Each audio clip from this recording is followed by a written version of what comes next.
Ну что я могу рассказать о себе? Меня зовут Ваня, мне 13 лет. Я люблю читать книги, особенно по истории. Вместе с родителями часто смотрю фильмы про Великую Отечественную войну. В одной из книг я прочитал про лагеря для военнопленных, которые фашисты называли шталагами.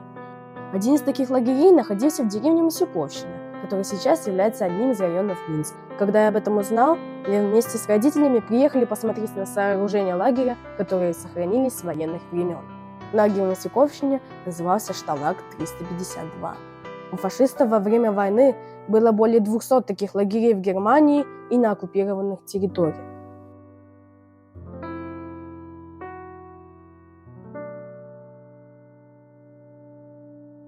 Шталаг 352 был одним из крупнейших концлагерей смерти. Здесь фашисты применяли особо жестокую систему пыток и унижения человеческого достоинства. Люди жили в сараях, бараках, конюшнях.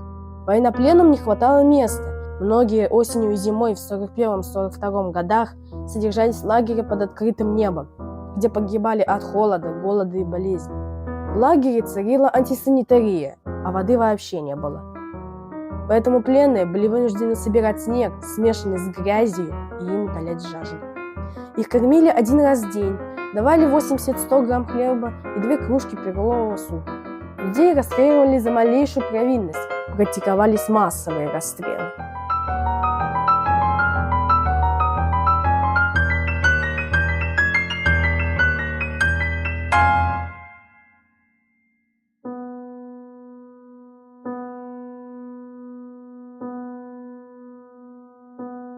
Люди были так сильно измучены холодом и голодом, что порой бросались на колючую проволоку, которая была под напряжением, предпочитая быструю смерть длительным мучениям.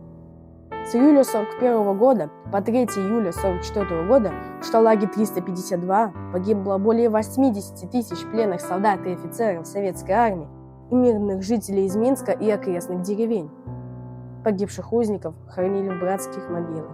В книге памяти перечислены около 10 тысяч бывших узников Шталага 352. Имена более 70 тысяч погибших воинов и мирных жителей до сих пор остаются неизвестными. Да, забыл сказать, кроме истории я увлекаюсь музыкой. Учусь в 10-й музыкальной школе имени Глебова города Минска. Играя на фортепиано, я сочиняю собственную музыку.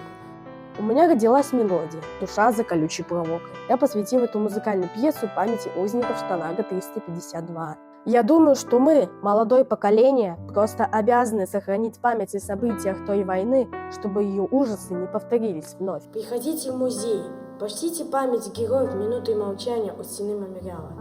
Давайте все вместе сохраним память о героическом подвиге советского народа.